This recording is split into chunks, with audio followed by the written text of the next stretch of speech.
Ay! Diyan pala eh. Hey guys, may narinig pala ako. Yung mga Bisaya daw, bakitid daw yung utak.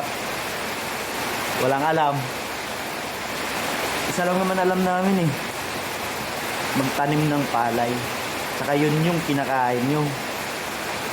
May makitid bang utak na ganyan? Boy, sipin mo ng 100 times bago ka magbitaw ng salita. Kupal ka ba? Yan yung narinig ko sa kapitbahay namin. Kasi sinabihan daw sa Bisaya, nangingiyak-iyak doon. Okay na yan, Martis. Ayaw, di ma. Hey guys, ito may share na naman ako. Kanina naka-duty ako sa guard. May dumaan sa estudyante, nagtanong sa akin, Sir, hanggang guard lang ba talaga kaya mo? Sabi niya sa akin. Sagot ko naman sa kanya, Totoy, huwag mo kaming questionin. Hanggang guard lang yung kaya namin. Kasi dugo, pawis, at tiyaga ang puhunan namin dyan, Totoy. At ikaw naman, Totoy, kung ano makikita mo dyan na nagtatrabaho ng mga tao, huwag mong questionin.